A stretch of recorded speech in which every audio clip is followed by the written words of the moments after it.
Le parcours Galilée est un parcours de formation pour des laïcs, bénévoles en général, qui sont engagés de diverses manières dans les paroisses.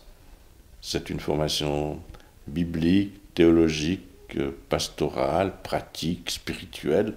Elle a donc beaucoup de volets et qui permettent un bel approfondissement déjà de la foi et de la vie chrétienne. Un épisode biblique qui pourrait bien illustrer le parcours Galilée serait la rencontre du diacre Philippe avec l'eunuque de la reine d'Éthiopie.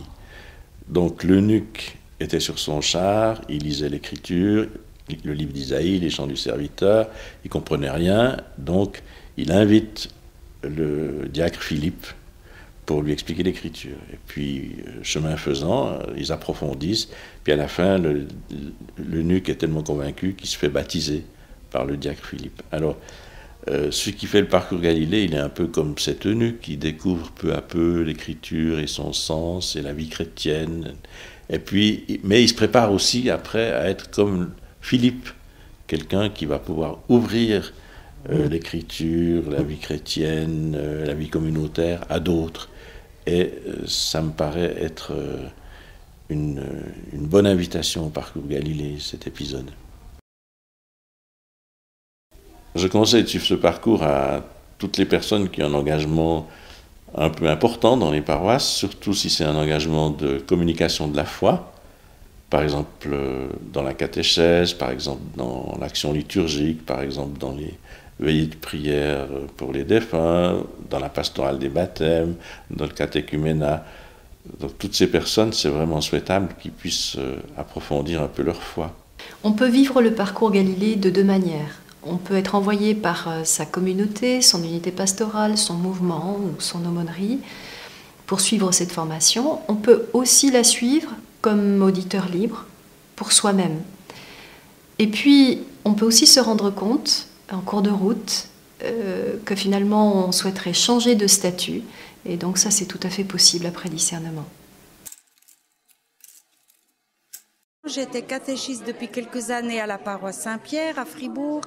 Et puis un beau jour, Elisabeth Piller m'a dit « Mais Hélène, est-ce que tu voudrais pas faire le parcours Galilée ?» Et j'ai pris ça comme une chance, comme un vrai cadeau qu'on me donnait, une occasion d'approfondir ma foi. Et franchement, j'ai pas du tout été déçue. J'ai été approché par une personne qui faisait déjà catéchiste, qui avait fait un parcours équivalent dans le canton de Vaud. Et j'étais déjà engagé en pastoral dans une école catholique. Et elle m'a dit « Oh, mais tu devrais faire Galilée dans le canton de Fribourg. » Et c'est comme ça que j'ai été approché à l'époque. Alors après, j'ai pris contact avec ma paroisse. Et de là, il y a eu un petit discernement. J'étais déjà un petit peu engagé aussi en faisant du caté en paroisse. Et je trouve que ça m'a apporté beaucoup d'éléments. Parce qu'on peut toujours témoigner de quelque chose de sa foi, mais il y a un moment où on ressent le besoin de se former, d'avoir, je dirais, quelques sources pour pouvoir s'appuyer, notamment pour le caté. Et c'est un peu comme ça que c'est parti.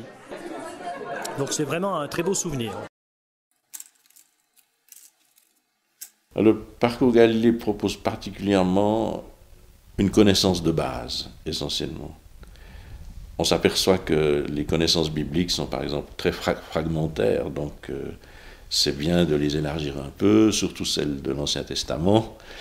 Les connaissances sur la théologie de l'Église ou la théologie des sacrements sont aussi très fragmentaires, donc c'est bien d'apporter quelques cadres et précisions de base.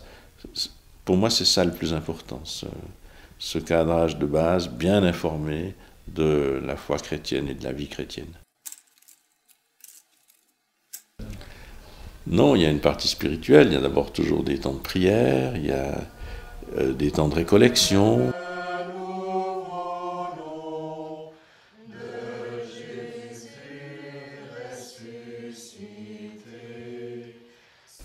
On conseille aussi aux personnes qui font le parcours d'avoir un accompagnateur spirituel pour voir comment la vie chrétienne évolue dans leur propre vie concrète.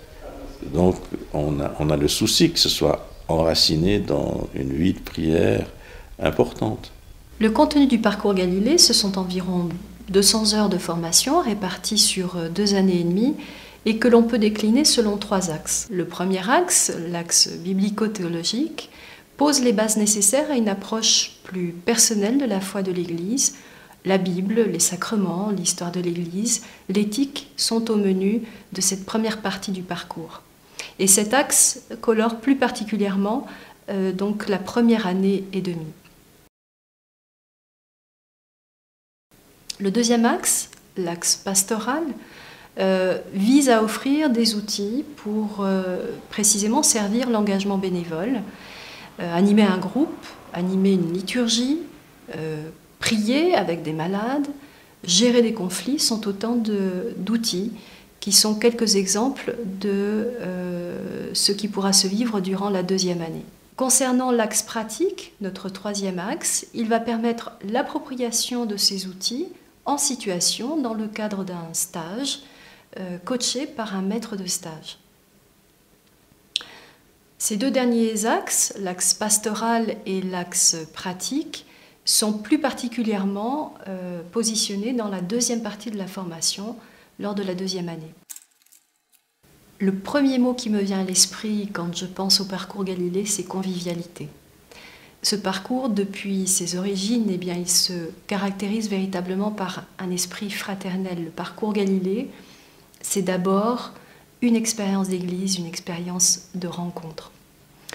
Et seulement pour rencontrer, eh bien, il faut se mettre en chemin. Marc Donzé, notre vicaire épiscopal, lors de la célébration d'envoi du dernier parcours Galilée, nous rappelait avec grande justesse qu'en ces temps, il nous faut être des chercheurs de l'intelligence, des chercheurs de l'amour.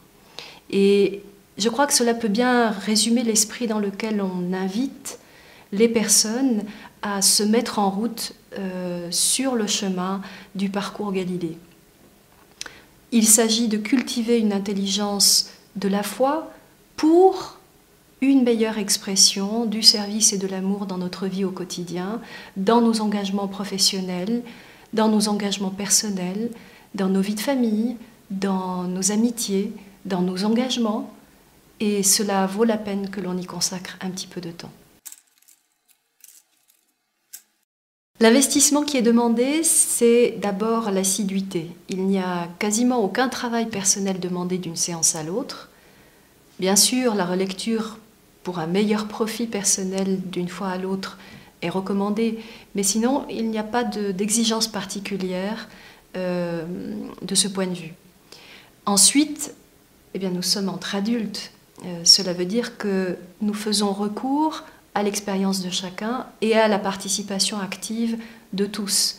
Ce ne sont pas des soirées ex cathedra où il y aurait un enseignant et des enseignés.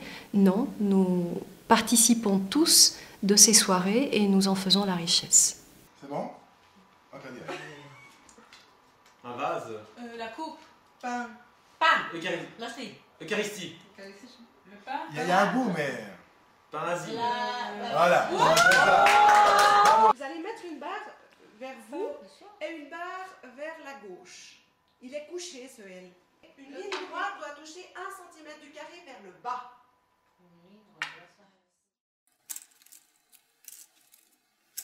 Un accompagnement attentif est dispensé tout au long du parcours. Cela prend la forme d'une rencontre par trimestre, en petits groupes, qui a été mise en place pour permettre des échanges plus approfondis et personnalisés autour des questions soulevées par la formation. Nous bénéficions aussi du concours de maîtres de stage, compétents et passionnés par leur engagement, qui sont à disposition et choisis par les mandataires pour accompagner et encadrer le stage prévu en deuxième année. Moi, j'adore accompagner les gens, leur apporter quelque chose, parce que dans un premier temps, on fait connaissance avec la personne. Il y a des liens qui se créent, des liens d'amitié. Et puis après, par mon expérience, j'ai aussi envie de leur apporter quelque chose. Et elles m'apportent énormément. En plus, ça m'oblige de faire des recherches, de changer ma manière de faire, de me motiver pour trouver des nouvelles choses. Je trouve que c'est une grande richesse. On a un objectif d'apprentissage, un objectif à long terme. Et pour changer un peu leur manière de faire, eh bien, parfois, moi, j'ai aussi chercher, consulter des livres, l'internet, ou bien essayer de trouver des nouveautés. La formation est un instrument important au service de cette croissance dans la vie chrétienne, au plan de l'intelligence de la foi et de sa réalisation dans l'amour. En se formant, on s'approche du buisson ardent, de ce Dieu d'amour qui se donne à connaître, se révèle au cœur de nos vies et de nos rencontres, de nos lectures, de nos questions, de nos souffrances aussi. C'est un dialogue d'amour auquel on se risque pour grandir dans notre liberté qui est faite pour aimer. Se former, c'est aller comme Abraham, vers soi-même et découvrir que cela se fait par la grâce d'un autre qui nous précède et qui est, nous dit saint Jean, le chemin, la vérité et la vie.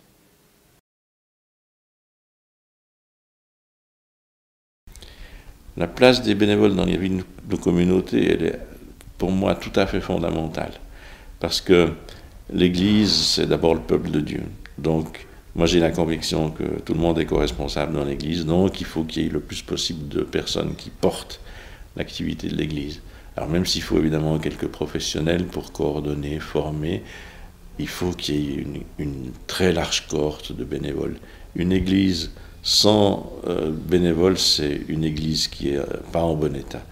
Donc pour moi c'est fondamental, à cause de cette conception de l'Église peuple de Dieu, qu'on se soucie beaucoup des bénévoles. Au bout de 7 parcours Galilée, on se rend compte qu'on peut dire 200 personnes, peut-être même plus, ont été formées pour accomplir des services dans l'église du canton de Fribourg, et ça c'est une immense richesse, parce que ça donne aussi la base des engagements paroissiaux qui sont tenus souvent par des personnes qui ont fait le parcours Galilée. Alors moi j'aimerais bien que toutes les unités pastorales envoient des personnes au parcours Galilée. C'est un défi que je lancerais volontiers, qu'il y ait 3 à 4 personnes par unité pastorale au parcours Galilée, et ce sera forcément une richesse. Donc, en principe, ces personnes qui viennent au parcours Galilée sont envoyées par les paroisses, qui d'ailleurs payent aussi en même temps les collages, et ça devrait être le souci des curés ou des équipes pastorales de susciter des personnes pour le parcours Galilée. Ils y gagnent des laïcs engagés, bien informés, qui peuvent prendre des responsabilités. Alors, le message que je dis à ceux qui s'intéressent au parcours Galilée, c'est tenter l'affaire, c'est viable, c'est pas trop énorme, ça a des proportions tout à fait compatibles avec une vie normale, et puis c'est intéressant pas seulement pour la personne elle-même, mais c'est aussi intéressant au travers du groupe très solidaire que forment les participants au parcours Galilée.